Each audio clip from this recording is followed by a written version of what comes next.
안녕하세요. 오늘 8월 14일 주일 저녁 예배 시간입니다. 이 시간도 또 하나님의 귀한 은혜 받는 시간 갖기를 원합니다. 함께 나눌 말씀은 사도행전 9장 1절부터 9절까지 말씀입니다. 제가 봉독합니다. 사울이 주의 제자들을 대하여 여전히 위협과 살기가 등등하여 대제사장에게 가서 다메섹 여러 회당에 갈 공문을 청하니, 이는 만일 그 돌을 쫓는 사람을 만나면 물론 남유하고 결박하여 예루살렘으로 잡아오려 함이라. 사울이 행하여 다메섹에 가까이 가더니 호련히 하늘로서 빛이 저를 둘러 비치는지라. 땅에 엎드리져 들음에 소리 있어 가라사대, 사울아 사울아 네가 어찌하여 나를 핍박하느냐 하시거늘, 대답하되 주여 뉘시오니이까. 가라사대 나는 네가 핍박하는 예수라.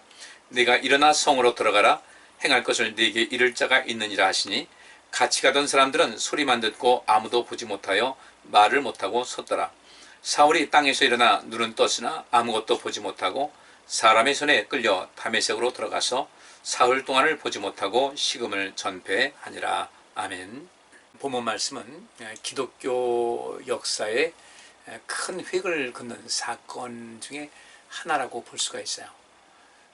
여러분 잘 아시다시피 우리가 잘 알고 있는 그 바울이라는 사람이 원래 이름이 사울이었잖아요. 이 사울이라는 사람이 어떤 사람이었는가?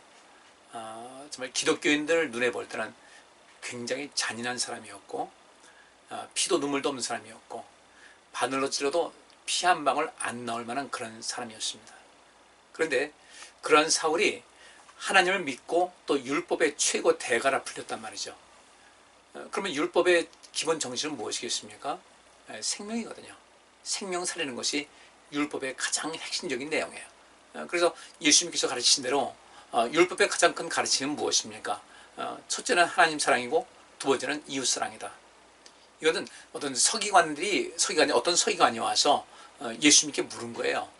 예수님께서 너는 어떻게 생각하느냐? 그러니까 이 사람이 말하기를 첫째는 하나님 사랑이다, 또 둘째는 이웃 사랑이다, 이렇게 예수님께 말씀을 드렸을 때 예수님께서 네 말이 옳다. 그러니까 이 정상적인 이 사울 같은 경우는 율법에 대한 그런 지식은 아주 뛰어나고, 또 율법의 대가라고 일컬음 받을 정도로 굉장히 율법에 대한 지식과 또 이런 해석은 그 당시 그 유대인들 또 유대교에 속한 사람들은 그렇게 자타가 공인하는 그런 사람이었지만은, 너무도 율법을 잘 알고 있던 이 사람, 그래서 너무도 이 율법에 대해서 아주 최고의 대가라고 칭송받던 이 사람이 실제로는 율법을 잘 몰랐던 것이죠.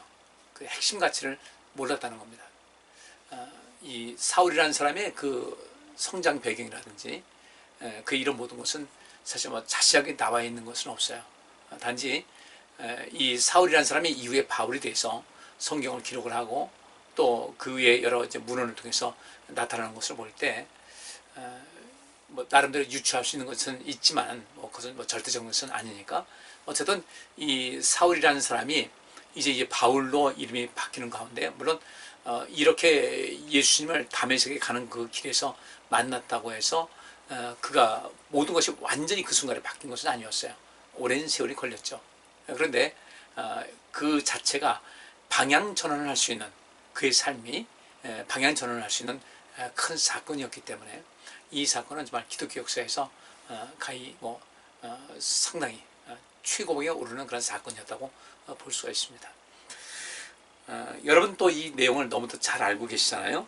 잘 알고 계셔서 이제 그 내용은 쭉 훑어나가도록 하겠습니다. 1절 보니까 사울이 주의 제자들을 대하여 여전히 위협과 살기가 등등하여 대제사장에게 가서 그랬어요. 여기 다른 성경에 보면, 또 이렇게 원문에 보면 앞에 이게 접속사가 하나 나와요. 한편 이렇게 한편. 그러니까 스데반 집사님이 순교를 했잖아요. 순교한 다음에 예루살렘에 엄청난 핍박이 왔고, 핍박이 오는 그 가운데 많은 사람들이 일곱 지사들도 그렇고 많은 사람들이 이제 그 사마리아 지역이라든지 다른 곳으로 이제 피해 갔는데, 피해 가는 과정 속에서 또 가서도 이 그리스도의 복음을 증거하는 일에는 게을리하지 않았어요. 그런 일이 많이 퍼졌습니다. 그런데 그렇게 흩어진 그리스도인들이 그리스도의 증인으로서의 삶을 열심히 살아가는 그때 한편 사울은 어떤 계획을 세웠는가? 주의 제자들을 대하여 모든 그리스도인들인 거죠. 주의 제자들, 많은 그리스도인들을 대해서 여전히 위협과 사기가 등등했다. 이들은 그냥 내버려두면 안 된다. 이들은 정말로 이 세상에 있어서는 안 될 그런 존재들이고 하나님의 영광을 가리우는 그런 악인들이다. 이런 개념을 갖고서 그 사기가 등등했어요. 저들은 반드시 죽이든지 아주 굴복시키든지 해야 된다. 그러면서 대제사장을 찾아갑니다. 그리고 2절 보니까 다메섹 여러 회당에 갈 공문을 청했어요. 다메섹, 지금 말하면 다마스커스라는 것입니다. 시리아의 수도 다마스커스인데 거기 많은 그 그리스도인들이 그쪽 지역으로 피신을 했던 것 같아요. 그러면 이 다메섹 여러 회당에 갈 공문을 청했어요. 여러 회당으로 가서 그쪽에 많은 회당이 있었는데 거기 공문을 가져가서 거기에 있는 기독교인들, 그리스도인들을 색출해내서 그 돌을, 그리스도를 쫓는 사람들 만나면 남녀무론하고 결박해서 예루살렘으로 잡아오려는 이런 그 나름대로 아주 원대한 계획과 꿈을 가지고 보무도 당당하게 이제 출발하게 됩니다.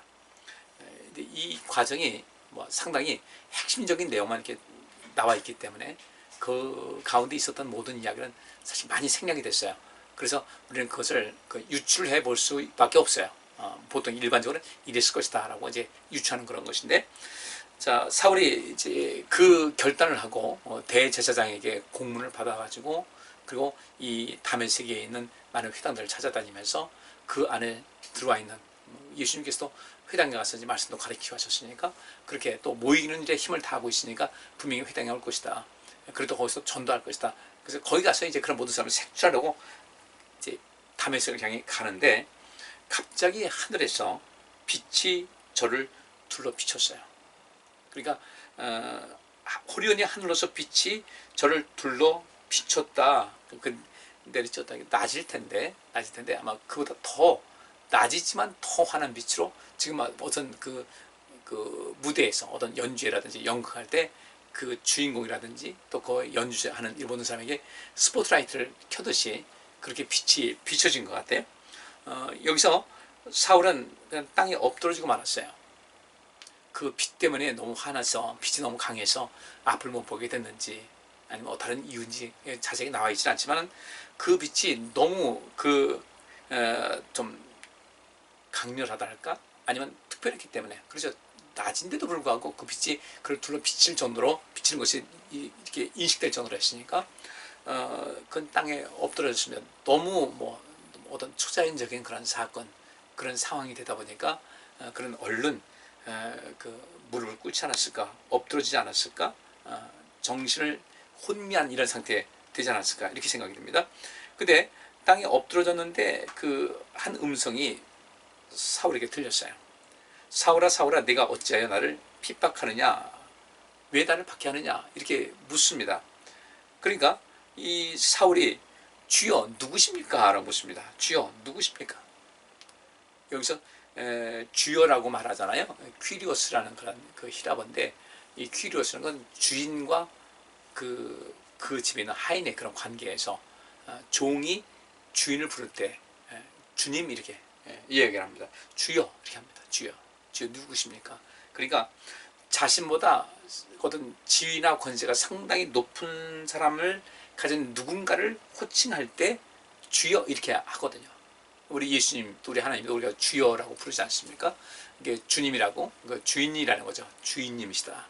내 삶의 주인이시다. 이런 개념인데, 사울도 나름대로 굉장히 그 권세가 있는 사람이었고, 또 학식이 있는 사람이었고, 그 누구보다도 또 강력한 어떤 카리스마 있는 그런 사람인데도 불구하고, 이 다메섹에 가는 그 길에서 큰 빛을 받고, 거기서 엎드러지고, 그 다음에 음성을 들었는데, 이 음성이 사울아 사울아 내가 어찌하여 나를 핍박하느냐라는 이 말을 들었을 때 도대체 무슨 이야기인지는 모르겠죠. 그것이 무엇을 의미하는지 또 지금 자기가 어떤 상황이 있는지 알지 못하는 그런 상황 속에서 사울이 말하기를 주여 누구십니까? 라고 물었을 때 이때 그 음성에서 또 어떻게 그 음성의 주인공이 누구냐면 나는 내가 핍박하는 예수다 이렇게 말씀을 하십니다. 그리고 그 다음에 이제 그 내용은 사울이 어떤 그 예수님에 대해서 하는 말은 전혀 나오지 않습니다. 그 예수님께서 말씀하신 거 간단하게 나오죠. 6절 보니까 내가 일어나 성으로 돌아가라. 행할 것을 내게 이를 자가 있다라고 하셨어요. 이렇게 짧은 말씀. 그러니까 이 7절 보니까 같이 가던 사람들은 소리만 듣고 아무도 보지 못하여 말을 못하고 섰더라. 여기도 이제 네가 일어나 성으로 돌아가라. 행할 일을 내게 이를 자가 있느니라 했는데 그 외에 또 어떤 말씀이 또 충분히 있을 만도 하겠죠. 근데 같이 가던 사람들은 소리만 듣고 그 소리의 근원이 어딘지 모르니까 그냥 말을 못하고 서버렸어요. 말을 못하고. 그냥 여기서 놀라가지고 말도 못하고 그냥 가만히 서 있는 이런 상태가 되는 거죠. 이때 시간이 얼마 지났겠죠. 지났죠. 8절 보니까 사울이 땅에서 일어나 눈은 떴으나 아무것도 보지 못하고 사람의 손에 끌려 다메섹으로 들어가서 사흘 동안을 보지 못하고 식음을 전폐했다. 이렇게 이 말씀이 나오고 있습니다. 이 사건이 사울 한 사람에게 국한된 사건이 아니라 기독교 역사에서 굉장한 큰 사건이었거든요. 우리 몇 가지 이제 의구심을 가질 필요가 있습니다. 사울은 분명히 죄인이었어요. 하나님을 믿고 예수 그리스도를 믿고 그분을 따르는 사람들을 또 죽이기도 하고 고문도 하고 붙잡아가기도 하고 굉장히 박해를 했어요. 그래서 오죽하면 여기서 예수님께서 사울을 만나서 하신 말씀이 사울아 사울아 네가 어찌하여 나를 핍박하느냐라고 이렇게 말씀하신 거거든요. 그러니까 이 사울은 내가 너 어찌해 나를 핍박하냐? 왜 나를 핍박하느냐? 넌 도대체 무슨 권세를 가지고 나를 핍박하느냐? 이런 얘기거든요. 무슨 자격으로 무슨 근거로 나를 핍박하느냐? 그렇게 여기서 주여 그런 말씀하신 주님은 누구십니까? 라고 물었을 때 나는 내가 핍박하는 예수라라고 하니까 뭐 거의 혼절한 상태가 됐겠죠. 자기는 그 예수라는 그 존재가 하나님의 아들 같은 소리 하고 있네. 전 하나님의 신성을 모독하는 이단자고 또 이 유대인들을 더럽히는 그런 자라고 마땅히 죽여야 된다. 따라서 그를 추종하는 사람도 마땅히 죽여야 된다. 그냥 내버려두면 안 된다. 이런 그 마음을 가지고 있었는데 음성은 들리는데 형체는 보이지 않고 또 엄청나게 강한 그 빛이 자기에게 내리치는 것을 봤을 때 분명히 자기한테 하는 것이라는 걸 알 수 있는 거죠. 그죠? 아무에게나 말씀하신 것도 아니고 이 사울에게 하신 말씀 그에게 강력하게 빛이 비춰지고 또 주께서 그에게 말씀하셨으니까 나는 네가 핍박하는 예수다. 우리는 그 다음에 우리 예수님께서 하신 말씀이 네가 일어나 성으로 돌아가라 행할 것을 내게 이를 자가 있느니라 이렇게 하고 이제 예수님께서 하신 말씀은 종결을 짓거든요. 이 사건 속에서는. 근데 이 속에서 어떤 모습이었을까? 그때 사울이 여기 자기생이 나와 있잖아요. 그럼 일어났는데 눈은 떴으나 아무것도 보지 못하고 다른 사람의 손에 이끌려서 다메섹으로 들어갔다. 그 다음에 3일 동안을 아무것도 보지 못하고 식음을 전폐했다. 아무것도 먹지도 않고 마시지도 않았다. 이렇게만 나와 있어요. 근데 이 속에서 우리는 많은 것을 이제 생각을 해낼 수가 있을 것 같아요. 주께서 그런 말씀하셨을 때 사울은 어떤 마음이었을까? 또 분명히 사울은 죄인인데 많은 그리스도인들을 죽였고 핍박을 한 그런 죄인인데 왜 하나님께서는 또 우리 예수님께서는 이를 불러서 당신의 사람으로 쓰셨을까? 생각 참 많이 할 필요가 있거든요. 간단한 문제가 아니에요. 쉬운 문제가 아니에요. 그래서 여기서 사울은 과연 그가 여기서 회심의 순간이 여기일까? 그래서 이 순간이 이 사울이 이제 그 사망의 어두운 그림자에서 벗어나서 생명자를 옮겨가는 중생하는 그런 자리인가? 아니면 그가 그 부르심받은 소명받은 그런 순간인가? 나름대로 이제 이렇다 저렇다 이렇게 생각하는 사람이 있고 저렇게 생각하는 사람이 있는데 사실 여기서 그 회심한 것은 사실이죠. 회심한 것은 사실이고 근데 그 이전엔 역시 또 하나님 믿는 사람이었고 그러니까 그리고 또 여기서 이제 부르심 받았죠. 왜 부르심 받는 것을 어떻게 알 수 있습니까? 거기 6절에 있잖아요. 내가 일어나 성으로 돌아가라 행할 것을 내게 이를 자가 있다. 그 앞으로 내가 어떤 일을 행해야 될지를 가르쳐줄 사람이 있을 것이다 라고 말씀하신 대로 이때에 그 사울은 대치기는 시작자들 말은 부르심 받은 시간이다. 어떻게 그 구원받지 못한 사람이었는데 구원받은 된 것이 아니라 부르심 받은 사건이다. 이렇게 말을 하는 사람이 있어요. 그럼 그 전에 지은 죄는 어떻게 할 것인가? 물론 다 나름대로 이제 이렇게 저렇게 볼 수 있는 그런 점은 있지만은 하나님께서는 왜 이렇게 그 잔인한 사람으로 여기질 만큼 또 이렇게 눈물도 피도 없는 그런 사람으로 여길 만큼 한 이 사람을 왜 하나님께서는 또 우리 예수님께서는 이를 불러 쓰셨을까에 대해서 우리 생각을 좀 많이 할 필요가 있어요. 저는 이 사울이라는 사람이 부르심 받은 이유에서는 이제 몇 가지 이유가 있다고 보는데 제가 빌립보서 3장 4절부터 9절까지 말씀을 제가 한번 읽겠습니다. 이 사울이 자기가 이 부르심 받을 때 이렇게 예수님 만났을 때 그 사건을 또 이렇게 생각하면서 거기 빌립보 교인 성도들에게 이제 이야기를 하는 것이거든요. 그러나 나도 육체를 신뢰할 만하니 만일 누구든지 다른 이가 육체를 신뢰할 것이 있는 줄로 생각하면 나는 더욱 그러하리니 8일 만에 할례를 받고 이스라엘의 족속이요 베냐민의 지파요 히브리인 중에 히브리인이요 율법으로는 바리새인이요 열심으로는 교회를 핍박하고 율법에 의로는 흠이 없는 자로라. 그러나 무엇이든지 내게 유익하던 것을 내가 그리스도를 위하여 다 해로 여길 뿐더러 또한 모든 것을 해로 여기면 내 주 그리스도 예수를 아는 지식에 가장 고상함을 인함이라. 내가 그를 위하여 모든 것을 잃어버리고 배설물로 여기면 그리스도를 얻고 그 안에서 발견되려 함이니 내가 가진 의는 율법에서 난 것이 아니요 오직 그리스도를 믿음으로 말미암은 것이니 곧 믿음으로 하나님께로서 난 의라. 이렇게 말을 하고 있어요. 그리고 이 예수 그리스도를 만난 이 사건에 대해서 바울이 이제 몇 차례 이 성경에서 이제 언급을 하고 있는데 그 이유가 과연 무엇일까? 여러분 이제 이것을 논하기 전에 몇 가지 이제 생각을 할 필요가 있어요. 예수님께서 오셔서 복음을 증거하실 때 그것이 바로 책으로 기록되어서 반포된 것은 아니었어요. 한참 세월 지난 다음에 반포가 됐죠. 또 바울서신은 바울이 이제 그 뭐 여러 어떤 개인에게도 또 어떤 교회에도 이렇게 보내면서 서신을 쓴 것이 나중에 성경이 됐는데 그 외에도 뭐 도마행전이라든지 여러 그 이 정경에 포함되지는 않았지만 어떤 그 외경 또는 위경으로 이제 여기저기 책들이 많이 있는데 그렇게 예수 그리스도에 대해서 이 사람 저 사람 아는 것을 쓴 것이 있어요. 쓴 것이 있는데 그 중에서 이제 정경으로 캐논이라고 하죠. 정식 성경으로 인정된 것만이 지금 우리가 지금 보고 있는데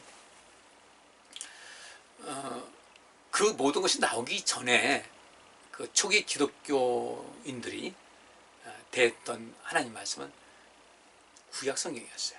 율법이 포함된 구약 성경이었어요. 그러니까 그들이 복음을 전파한다고 할 때도 역시 마찬가지로 하나님 말씀에 근거한 것인데 거기에 하나님의 극진하신 사랑의 그 결정체인 예수 그리스도께서 그 안에 포함되면서 예수 그리스도를 통한 율법, 예수 그리스도를 통한 복음이 이제 전파되기 시작했던 거죠. 그런데 이 사울을 비롯한 많은 그 나름대로 정통 유대인이라고 하는 사람들은 율법의 해석에 있어서 예수님과는 사뭇 달랐어요. 그러니까 예수님께서 가르치시는 율법이 옳았고요. 이 유대인들이 갖고 있는 예를 들어서 바리새인들이나 사두개파 사람들이 갖고 있던 율법관과 예수님의 율법관은 달랐는데 예수님의 율법관이 옳은 것이죠. 그런데 예수님께서 가르치신 모든 것은 어떻게 되는가? 정통파라고 할 수 있는 이 유대인들, 특히 바리새인 이런 사람들 볼 때는 예수님이 율법 파괴자로 보이는 거예요. 안식일에 대한 개념도 역시 마찬가지고 그들이 그동안 지키고 있던 그 안식일의 개념과 생활 양식과는 전혀 달랐죠. 왜 달랐을까? 예수님께서 이 땅에 생명을 주고 그 생명을 얻은 사람을 하여금 더 풍성한 생명력으로 풍성한 삶을 살아서 모든 사람들에게 그 생명력을 나눠주고 생명을 주는 삶을 살게 하기 위한 그런 목적이었거든요. 그러니까 예수님께서 가르치신 그 율법은 핵심이 생명이었는데 정통파 유대인들이 갖고 있는 그 율법은 무엇이었는가? 그냥 당위적인 어떤 요구만을 주장을 했던 거예요. 이렇게 해야 된다. 이렇게 해야 된다. 그러면 왜 그렇게 해야 되냐는 걸 알아야 할 텐데 그건 없어요. 이렇게 해야 된다. 그냥 이렇게 해. 그래야 구원받아. 이렇게 해야 돼. 이거 지켜야 돼. 뭐 해야 돼. 그런데 그 지킨다는 그 개념이 사실 우리 예수님과의 계속 가르친 것과는 많이 차이가 있지 않았어요? 왜 가르쳐야 될 것인가? 생명 때문인 거예요. 그리고 그 가르쳐야 될 이유가 무엇인가? 우리 하나님께서 아브라함과 이삭과 야곱에게 공통적으로 하신 말씀이 있어요. 이 세상 모든 만민이 너를 통하여 복을 받을 것이다 라고 하잖아요. 그러니까 아브라함과 이삭과 야곱에게 너를 통하여 온 세상에 복을 주는 그런 모습이 될 것이다 할 때, 그건 지금도 우리에게 소급이 된 거예요. 우리도 역시 마찬가지로 나를 통해서 세상에 복을 받을 수 있는 그런 모습이 되어야 되거든요.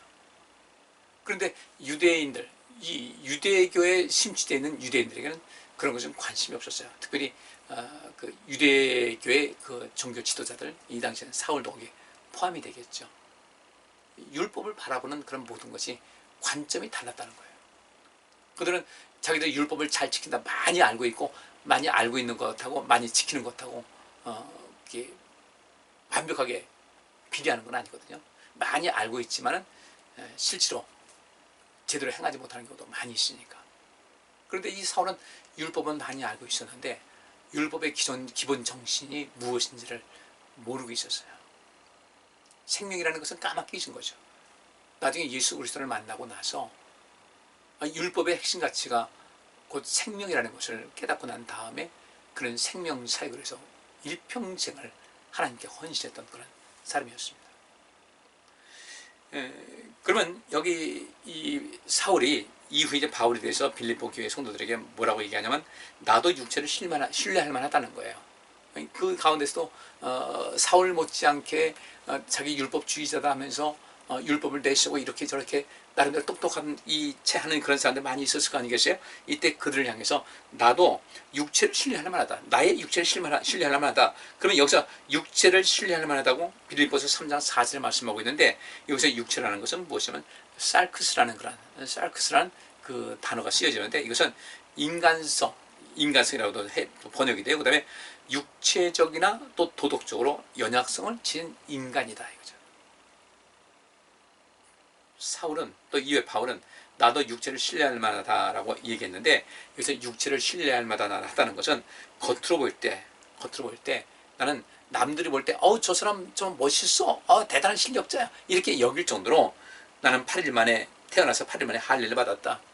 이스라엘의 족속이고 베냐민의 집하고 히브리인 중에 히브리인이고 율법으로는 바리새인이고 열심으로는 교회를 핍박하고 율법의 의로는 흠이 없는 자다. 여기서 율법의 의로는 흠이 없는 자라는 것은 유대교인들이 말하고 있는 그 율법의 관점에 봤을 땐 나는 흠 없는 사람인데, 근데 그게 나중에 보니까 아니더라는 거죠. 그가 예수님 만나고 다시 눈을 뜰 때까지 3일이 걸렸는데 3일 동안 과연 무슨 일이 있었을까? 무슨 일이 벌어졌을까? 아무것도 먹지 못하고 마시지도 않고 엄청난 충격이죠. 예수라는 사람이 이건 하나님의 신성을 모독하는 악한 자다 생각하고 그를 따르는 사람도 역시 마찬가지로 악인이다 하면서 그들을 잡으러 갔는데, 이건 초자연적인 그런 상황 속에서 자기가 극도로 혐오하고 미워하는, 또 증오하는 그 예수님의 존재를 맞닥뜨리고 나는 내가 핍박하는 예수라고 하는 이 말씀 들었을 때, 그 당시 표징으로 보여지는 이런 모든 환경이라든지 자기가 들린 것이라든지 자기의 몸에 나타난 이런 모든 것과 더불어 이것은 예사롭지 않은 것을 느꼈겠죠. 아마 그에게는 엄청난 충격이었을 거예요. 그리고 자기가 하나님의 신성을 모독하는 자가 바로 예수라고 했는데, 그 예수님이 나는 내가 핍박하는 예수라 이렇게 말씀하셨을 때 그나마 그 자기 삶의 모든 것이 다 무너지는 것 같은 느낌을 가졌을 거예요. 근데 사울에게는 그 무너짐이 하나님의 사람으로 새롭게 건축되는 좋은 기회가 됐거든요. 우리 역시 그런 기회를 가질 수 있어야 되고요. 우리는 자기 자신에 대한 그 개념을 늘상 변화를 해야만 하는, 나는 변화가 필요한 사람이라는 그 인식을 가질 수가 있어야 돼요. 우리가 이렇게 살아갈 때 하나님 앞에 서서 우리는 그 하나님의 절대자이신 하나님 앞에 나를 볼 수 있어야지, 그 절대의와 절대선을 말씀하시는 하나님과 나 사이 속에서 내가 선을 바라볼 수 있어야 되고 의로움을 바라볼 수 있어야 텐데, 오늘날 이 시대는 어떻습니까? 이 시대는 그렇지가 못해요. 상대적인 선을 자랑을 합니다. 상대적인 의를 자랑합니다. 근데 이 상대적인 그 선, 상대적인 의를 이야기하는데 그 상대가 누구냐 이거예요. 그 상대가. 내가 설정한 그 상대가 누구겠습니까? 사람들은 그렇죠. 뭐 뱀의 머리보다는 뭐 아마 용의 꼬리보다는 뱀의 머리가 되는 것이 좋다. 뭐 이런 말도 있듯이 그 속에서 자기와 경쟁되는 이런 모든 사람들 함께 있으면 자기가 좀 이게 주눅드는 이런 사람들보다는 그렇지 않은 사람들 상대해서 상대적으로 자기를 높이거나 좋게 평가하거나 이런 수가 있겠죠. 하나님 말씀을 우리에게 왜 주셨겠습니까? 하나님께서 우리에게 말씀을 주신 이유가 뭐예요? 율법을 주신 것은요, 의로운 사람 보고서 자기의 의를 자랑하라는 것이 아니라 죄인을 불러서 회개케 하시기 위한 하나님의 섭리 속에서 우리 율법을 줌을 통해서 많은 사람들이 내가 죄인이라는 것을 깨닫게 하는 것이었어요. 이것을 상대적인 어떤 죄성을 가지고 상대적인 우월성을 가지면 안 된다는 거죠. 하나님 말씀에 비교해 봐서 하나님 말씀을 비추어 봐서 내가 어떤 사람인가를 봐야 되는데 그렇지 않기 때문에 교회는 수도 없이 많은 사람들이 자기 눈에 있는 들보는 깨닫지 못하고 남의 눈에 있는 티끌만 자꾸 보고서 흉을 본다는 거죠. 사울 역시 그 당시 유대교인들에게 정통파고 또 뭐 타인의 추종을 불허하는 자타가 홍인한 율법 전문가라고 했을지 모르지만 실상은 사울은 율법을 제대로 알지 못했다는 겁니다. 교육의 영향일 수가 있어요. 그가 받은 교육의 영향 때문에 그렇게 되는데 저는 그런 생각을 해봐요. 그럼 사울같이 이렇게 예민하고 총명한 사람이 때때로 율법을 배웠을 때 이게 논리성이 부족한 그런 부분이 분명히 있지 않겠습니까? 우리 성경 해석할 때도 그렇잖아요. 어떤 부분을 해석하는데 이 성경 해석을 온전하게 뒷받침을 할 수 있는 그 백그라운드를 형성할 수 있어야 되거든요. 우리가 보통 논문 쓸 때 그렇지 않습니까? 논문 쓸 때 많은 주석을 답니다. 주석 달고 참고문을 단다고 할 때 자기가 이렇게 논지를 펼쳐나가고자 할 때 이건 나만의 이야기 아니라 이 사람도 이야기를 했고 이 사람도 얘기를 했고 이 사람도 얘기했다. 그 종합해서 난 이러이러한 것을 유추한다, 생각한다. 이렇게 이제 펼쳐나가는 것이거든요. 논문에는 많은 참고문헌이 들어가요. 자기가 주장하는 것이 논리성이 있다는 것을 이야기하기 위해서 지나치게 비약적이지도 않고 그렇게 하기 위해서 많은 참고문헌을 이제 사용하게 되는데 그래서 자기 논문의 어떤 정당성과 논리성과 합리적인 것을 증명을 해 나가는 것이죠. 분명히 사울도 뭔가 모순점이 자기가 알고 있는 것의 모순점이 분명히 있었을 것을 아마 알고 있지 않았을까 싶은 생각이 들어요.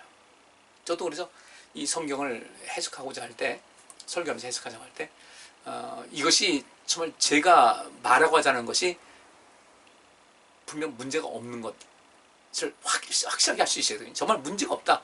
누가 봐도 문제가 없다. 이것을 확실하게 할 수가 있어야 되는 것이거든요. 그래서 저는 성경 다른 것을 모든 것을 다 살펴봅니다. 성경이 가장 기본적인 그 개념, 기둥 같은 이런 모든 것 다 이야기를 하는데 이것에 대해서 우리가 주님께로부터 옳다 인정은 받을 수가 있어야 되거든요. 근데 사울은 예수님 만나고 나서 그렇게 자기 모든 것이 무너졌다고 생각할 수도 있지만은 그런 많은 그 의문점을 이미 가지고 있는 사람 아니었을까. 근데 그 많은 의문점을 갖고 있었는데 자기가 배운 그 율법에 대해서 그 많은 사람이 율법을 해석했고 많은 선배들이 있었고 했는데 그들이 해석하는 율법을 보고서 이랬을 것이다. 이렇게 배우긴 배웠는데 거기서 많은 의문점을 갖고 있지 않았을까 하는 생각이 드는 거예요. 그렇기 때문에 예수님 만나고 나서 그 의문점, 그래서 영풀이 자기가 알고 있는 그런 그 틀 안에서 이 율법을 아는 지식의 틀 안에서는 해석되지 않고 자꾸 모순점이 보이는데 예수님 만나고 나서 그것이 한순간에 풀린 것을 경험했을 것이라는 거죠. 그 3일 동안에 처음 만나는 순간부터 나는 내가 핍박하는 예수라는 이 말씀을 들은 다음부터 그때부터 이 사울은 자신의 삶이 이제 무너지기 시작했는데 무너지고 나니까 왜곡되게 갖고 있던 그 율법에 대한 지식이 무너지고 나니까 그래서 예수님 만나게 되고 그 속에서 성령께서 도우심이 있었고 많은 그런 혼자 있는 그런 그 수행을 그러니까 많은 연구와 기도 생활과 이런 속에서 또 낙원에 가서 주님과의 대화가 있는 가운데 뭔가 큰 획을 그을 수 있는 핵심적인 것을 발견할 수 있었다는 것이죠. 그래서 그는 빌립보서 3장에 나와 있는 대로 무엇이든지 내게 유익하던 것을 내가 그리스도를 위하여 다 해로 여긴다. 또 모든 것을 해로 여기면 내 주 그리스도 예수를 아는 지식이 가장 고상함을 일합니다 하면서 예수 그리스도를 아는 지식만큼 위대한 지식이 없다는 것을 그런 이야기를 하고 있습니다. 그러니까 하나님께서 왜 사울을 택하셨을까? 사울을 택하셔서 바울로 변화시켰을까를 보게 되면 그는 율법을 많이 공부한 사람이었어요.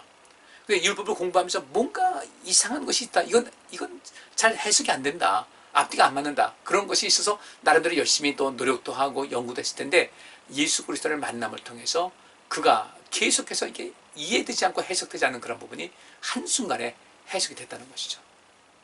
그래서 그는 잘못 알고 있던 잘못된 율법관이 무너지고 이제 그동안 율법을 많이 공부했으니까 그가 알고 있는 율법 전체가 다 잘못된 것은 아니잖아요. 거기다가 잘못된 것을 수정하고 새로운 그리스도께서 그 안에 들어가서 모든 것을 온전케 하시니까 이 율법에 있어서는 그 누구도 이 사울, 곧 바울을 당해낼 사람이 없었던 것이죠. 그래가지고 유대인들을 향해서도 역시 마찬가지로 복음 전하는데 굉장히 앞섰던 것이 되는 것이고 또 많은 그리스도인들을 보호하고 온전케 하는 데도 앞장선 그런 사람이 되었던 것입니다. 결국 하나님께서는 사울을 왜 택하셨을까? 그를 생명의 사도로서 쓰시기 위해 또 많은 유대인들 많이 있는데 그들이 어떤 왜곡된 인식과 왜곡된 지식 이것을 새롭게 해서 다시금 그들이 하나님께서 말씀하신 그 율법의 그 진정한 그 의미를 알고 그들이 온 세계를 복음을 전파하는데 핵심적인 요인을 삼기 위해서 사울이라는 사람이 필요했고 그는 하나님의 그 기대에 부응해서 바울로 변해서 많은 유대인들을 또 이끌었고 이방인들에게도 많은 복음을 전하는 그런 사람이 되었습니다. 자, 우리도 주님께로부터 부름받은 사람이에요. 이 부름받은 거 헛되이 되지 않게 주님 앞에 생명사에게 힘을 다하는 여러분들 되시길 바랍니다. 다음 주에 계속해서 이 말씀 이어가도록 하겠습니다. 기도합니다. 주님, 사울의 변화, 사울과 예수님의 만남, 이것은 엄청난 사건이었고 기독교 역사에 큰 획을 짓는 그런 사건이었습니다.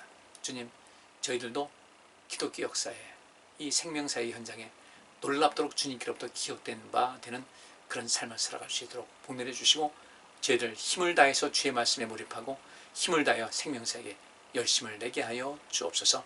저희들 힘쓰게 싸우니 이 모든 것을 더하신다는 약속을 또한 성취하여 주셔서 그 또한 많은 사람들에게 간증거리가 되게 하여 주옵소서.